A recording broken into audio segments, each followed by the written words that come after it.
All right, let us go on to the next topic, that is cells in parallel.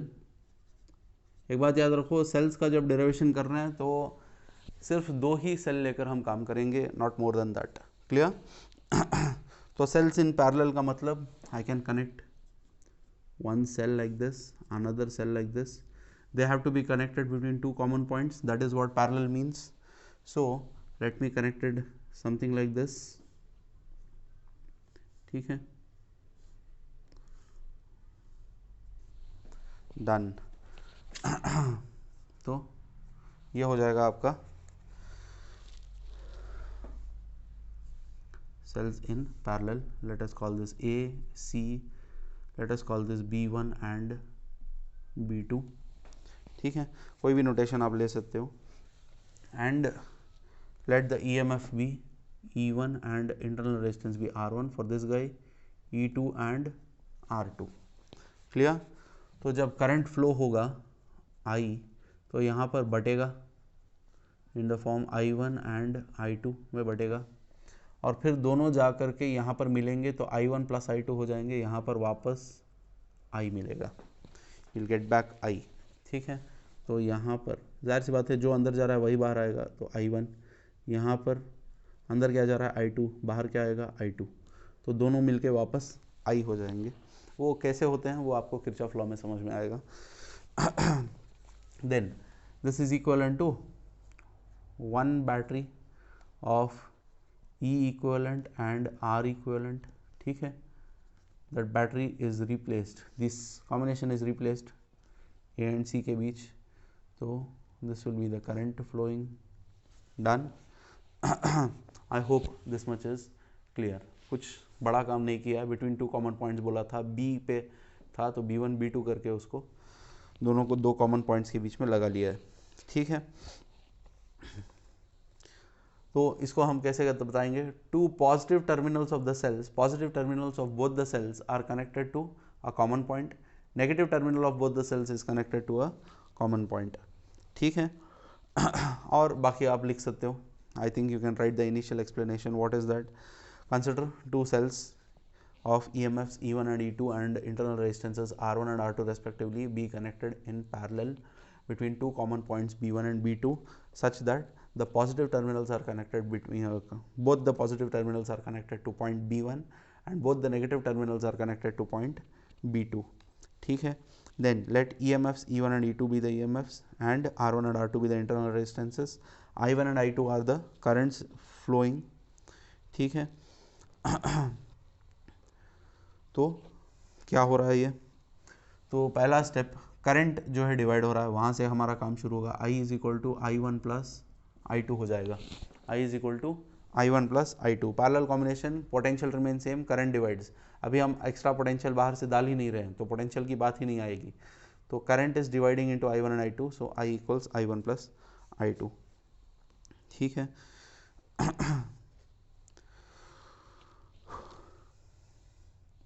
तो let us say let V1 and V2 be the potentials at B1 and B2. B1 and B2. Let V1 and V2 be the potentials at B1 and B2. I think I need to change the what do you call sketch pen. Let's take another one. Now let me see if it's clear. B1 and B2. Now yeah, B1 and B2. Let V1 and V2 be the potentials at B1 and B2. ये हो गया. Next करना क्या है? Potential difference across the terminals of the first cell. Potential difference across the terminals of the first cell. You will write down those lines. potential difference across the terminals of the first cell is V1 minus V2 is equal to E1 minus I times R1, E1 minus I times R1. And let us call this potential difference as V। ठीक है, similarly what is the potential difference, you will write again the line potential difference across, पहले क्या लिखा था, potential difference across the terminals of the first cell लिखा था, यहाँ पर potential difference across the terminals of the second cell लिखोगे। second cell के लिए भी क्योंकि पॉइंट्स B1 B2 ही हैं, तो जब वो लिख लोगे आप तो फिर आप लिखोगे V equals V1 minus V2 and E2 minus IR2। ठीक है, V equals V1 minus V2 that is E2 minus IR2। Potential difference across the first cell, potential difference across the second cell. Potential remains the same, उसीलिए V लिखा है। क्यों potential remains the same? Parallel combination potential is same. ठीक है, ये भी B1 and B2 के बीच में है, दूसरा सेल भी B1 एंड B2 के बीच में है, तो V1 माइनस V2 दोनों के लिए सेम है। Let us call V1 minus V2 as V। ठीक है, तो from these equations what do I get? अब इसको थोड़ी देर के लिए आप छोड़ दें। ठीक है, सिर्फ आप इतना पकड़ के चलें, V equals E1 minus IR1, V equals E2 minus IR2, इतना लेके चलें। ठीक है, इन दिस अब from these two equations E1 minus I1 आएगा ना, I1 एंड I2 आएगा, I1 एंड I2 आएगा। ठीक है, क्यों आएगा? क्योंकि ब्रांचेस हो रहे हैं करंट के। ठीक है, I am sorry I didn't write E1 minus I1 R1, E2 minus I2 R2। तो clearly from these two equations I can write I1 is equal to E1 minus V by R1, I2 equals E2 minus V by R2। कैसे आ रहे हैं ये दो? इसको rearrange करो, V E1 minus IR1 है, I1 R1 को इधर भेजो, I1 R1 equals E1 minus V होगा, R1 को नीचे करो, E1 minus V by R1 आएगा। इसको भी रीअरेंज करके इसमें से I2 सेपरेट करो, ये आपको इक्वेशन मिलेगा। तो I1 एंड I2 मिल गया हमको, I1 एंड I2 मिल चुका है। ठीक है, तो अब इन दोनों को, इसको इक्वेशन दे देना, equation 2 and equation 3। Equation 1 I equals I1 plus I2 रख लेंगे। तो नाउ सब्स्टिट्यूट 2 एंड 3 इन 1। जब 2 एंड 3 को 1 में सब्स्टिट्यूट करेंगे तो क्या होगा? 1 क्या था? I equals I1 plus I2 था। 1 was I equals I1 plus I2। तो अब क्या होगा? I equals I1 is E1 minus V by R1, E2 minus V by R2। E1 minus V by R1, E2 minus V by R2। ठीक है, तो अब ये क्या बनेगा? E1 by R1, E2 by R2 अलग कर सकते हैं, इसमें ये LCM को हम अलग अलग भी करके लिख सकते हैं। ठीक है, तो I can write it as E1 by R1 minus V by R1 plus E2 by R2 minus V by R2। LCM को अलग कर लिया। ठीक है, अब नेक्स्ट स्टेप बहुत ही इंपॉर्टेंट है, देख लेना। E1 by R1, E2 by R2 एक साथ रख लेता हूँ, E1 by R1 plus E2 by R2 एक साथ लिख लिया। माइनस V, इसमें ये वाले और ये वाले में माइनस V को कॉमन ले लिया, तो 1 by R1 plus 1 by R2 मिला। 1 by R1 plus 1 by R2 हमें मिल गया। ठीक है, I hope till here it is clear. Next, जगह कम पड़ेगी उसलिए ऐसे जा रहा हूँ इधर तरफ। आई लिख लिया, E1 by R1 plus E2 by R2 का एलसीएम क्या होगा? E1 R2 plus E2 R1 by R1 R2 आएगा एलसीएम इसका। E1 R2 plus E2 R1 by R1 R2 minus V, इसका एलसीएम क्या होगा? R2 plus R1 by R1 R2, R2 plus R1 by R1 R2। ठीक है, अब हमारा जो शुरू का इक्वेशन था ये देखो यहाँ पे, इसको देख लो, या फिर हमारा जनरल इक्वेशन क्या था? कहाँ लिखूँ भाई, यहाँ पर लिख देता हूँ। जो equation V equals E minus I R सीखा था हमने, V equals E minus I R सीखा था, उसी के फॉर्म में अगर इसको लिख लेता हूँ तो फिर इक्विवेलेंट का फॉर्म लिख लेके कंपेयर कर सकता हूँ। अभी I equals E minus V वगैरह में है, तो मुझे V को अलग करना है, उस तरीके से लिखना है। v को अलग करने के लिए v के साथ r1 plus R2 by R1 है, तो मैं इसका रेसिप्रोकल सब जगह मल्टीप्लाई करता हूँ। तो कैसे करेंगे, मल्टीप्लाई, अब इसका रेसिप्रोकल है R1 R2 by R1 plus R2 through out, तो इससे मल्टीप्लाई करेंगे तो i के साथ ये पूरा जुड़ेगा R1 R2 by R1 plus R2, ठीक है, इज इक्वल टू इसके साथ E1 R2 plus E2 R1 by R1 R2 था, multiplying with R1 R2 by R1 plus R2 हो गया, ठीक है, पहला वाला, माइनस इसका v था R2 plus R1 by R1 R2 था पहले से, इसको मल्टीप्लाई किए हम R1 R2 by R1 plus R2 से, ठीक है। स्टेप समझ में आया होगा सबको।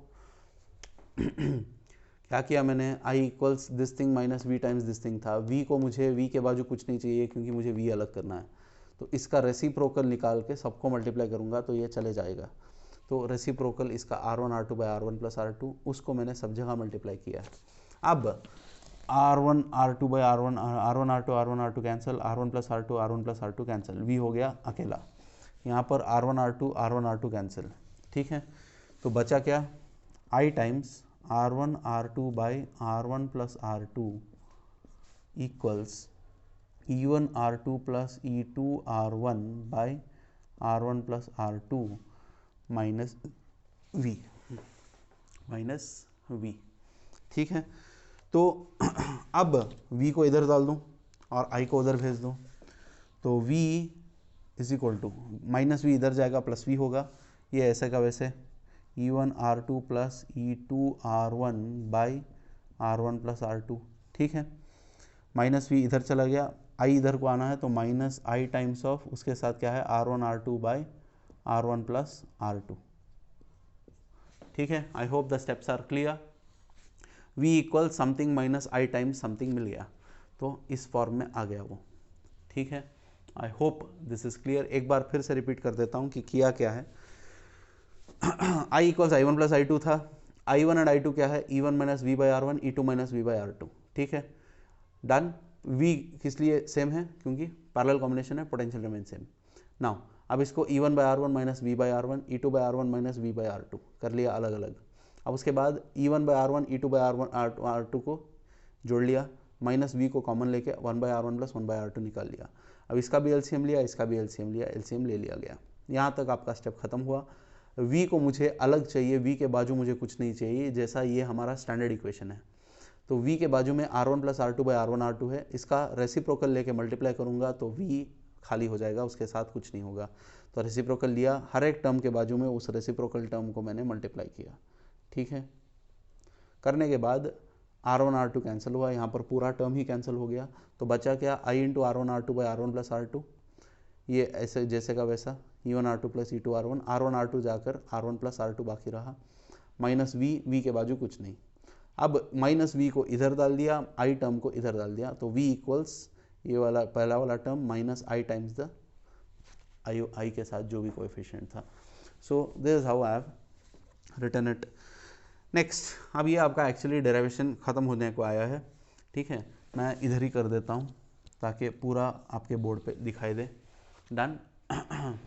थोड़ा इधर हो जाते हैं। नाउ अब यहाँ तक आने के बाद इसको मैं दे देता हूँ इक्वेशन नंबर 4, ठीक है।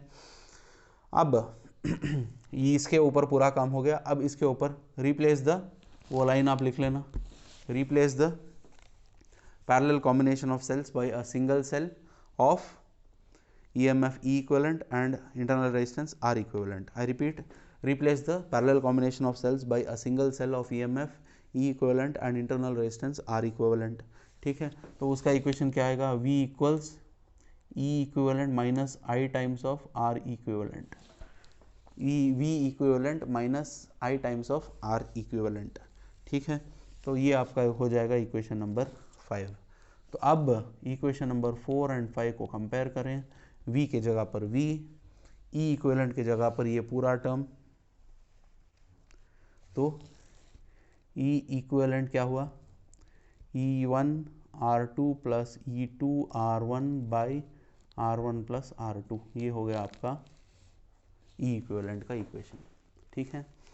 फिर माइनस आई, आर इक्विवेलेंट की जगह पर इतना वाला टर्म है, तो आर इक्विवेलेंट क्या होगा, R1 R2 by R1 plus R2, R1 R2 by R1 plus R2, ठीक है। I hope this is clear. ये देखो प्रोडक्ट बाई सम के तरीके से है, इसको मैं वैसे भी लिख सकता हूँ, इसका एक और तरीका लिख सकते हैं, इसको एलसीएम वगैरह अलग करेंगे तो 1 by R equivalent is equal to 1 by R1 plus 1 by R2, ठीक है। तो उस तरीके से भी आप उसको याद रख सकते हो, ठीक है। I hope this is clear. चंद एक्स्ट्रा पॉइंट्स हैं, is already been 15 minutes, okay, let me discuss those points also and then wind it up, because again discussing those points in another class, I want to start new topic in the next class. yes, तो यहाँ पर discuss कर लेते हैं।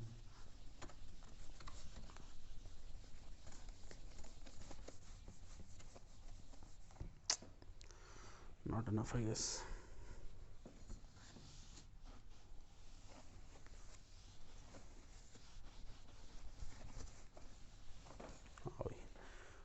so much place is enough. yes, so अब हमें क्या मिल गया, ई इक्विवेलेंट मिला है E1 R2 plus E2 R1 by R1 plus R2 मिला है, ठीक है। और R इक्विवेलेंट मिला है R1 R2 by R1 plus R2 product by sum, ठीक है। अब इसको हम स्टेटमेंट फॉर्म में नहीं लिख सकते, R इक्विवेलेंट को कुछ हद तक लिख सकते हैं, क्योंकि इसको हम 1 by R equivalent equals 1 by R1 plus 1 by R2 कर सकते हैं।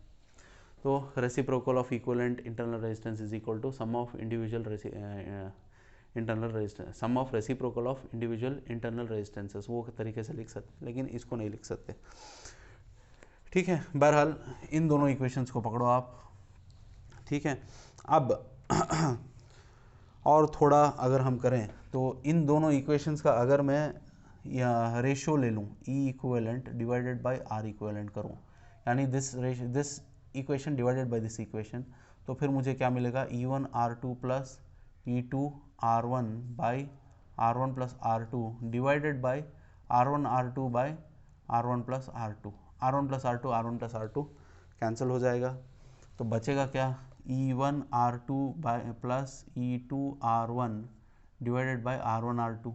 अब इसको हम अलग कर सकते हैं, E1 R2 by R1 R2 plus E2 R1 by R1 R2, R1 R1 cancel, R2 R2 cancel, तो E equivalent by R equivalent बचेगा क्या, E1 by R1 plus E2 by R2।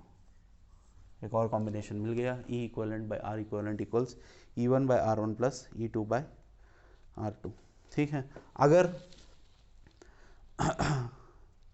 अगर ये जब ऐसा किया था जब दो सेल्स इस तरीके से कनेक्ट हुए थे, ठीक है, नेगेटिव का नेगेटिव, पॉजिटिव का पॉजिटिव, अगर मैं दोनों सेल्स को उल्टा कनेक्ट करता हूँ, ठीक है, यानी नेगेटिव का पॉजिटिव, पॉजिटिव का नेगेटिव, और तब मैं अगर इस तरीके से करता हूँ, ठीक है, यानी एक पॉइंट पे पहले जो था, एक पॉइंट पे एक नेगेटिव दूसरा नेगेटिव लगता था, अगर एक ही पॉइंट पे एक नेगेटिव दूसरे का पॉजिटिव लग रहा है, तो E2 को चेंज कर लें माइनस E2 से, E2 को चेंज कर लें माइनस E2 से तमाम इक्वेशंस में, तो तब आपका सॉल्यूशन निकल के आएगा।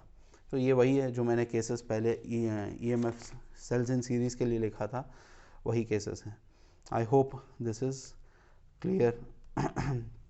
तो बाकी आपके ऊपर होमवर्क दे देता हूँ, आप लोग खुद कर लें। अगर n नंबर ऑफ सेल्स होंगे तो ये इक्वेशन क्या बनेगा, plus up to EN by RN हो जाएगा, ठीक है। R equivalent 1 by R equivalent up to 1 by RN हो जाएगा, ठीक है। और अगर दोनों सेल्स के EMFs और इंटरनल रेजिस्टेंसेस सेम हैं, तब EMF E इक्वलेंट को क्या होगा, R इक्वलेंट को क्या होगा, यानी E1 E2 की जगह E ही लिखोगे, R1 R2 की जगह R ही लिखोगे, ER plus ER by 2R आ जाएगा, 2ER बाई 2R आएगा, 2 कैंसिल होगा, E बचेगा, E equivalent is equal to E हो जाएगा तब। और R इक्वलेंट में R1 R2 by R1 plus R2 है, R स्क्वायर बाई 2R होएगा, R स्क्वायर बाई 2R मतलब R कैंसिल होगा, R बाई 2 बचेगा, So these are the things that you can do it by yourself. I hope you have understood this particular derivation. You can mark this to be one of the most important derivations ever. ठीक है, cells in series and cells in parallel has been asked n number of times. ठीक है, या तो Wheatstone bridge पूछता है, नहीं तो cells in series cells in parallel पूछता है. बाकी जो डेरिवेशंस हम लेकर गुजरे हैं, जैसे I equals E by R plus R वाला, ठीक है, वो वाला 3 मार्कर है, और उससे पहले हमने sigma equals N E square tau by M किया है, या फिर Ohm's law in the form of J equal sigma E किया है. उन दोनों के बीच में कभी कभार 5 मार्क का क्वेश्चन आता है, but most of the time Wheatstone bridge 10 paper हों तो 8 टाइम व्हीटस्टोन ब्रिड्ज ही पूछता है. ठीक है, और अगर व्हीटस्टोन ब्रिड्ज नहीं पूछा तो very next option is cells in series and cells in parallel. So I hope I have tried to explain myself better. If you have not understood, you can always message me. I'll repeat the class if you want to. या फिर आप college आ सकते हो. I'll try to clear it out. We'll stop at this. We can continue in the next class. Thank you.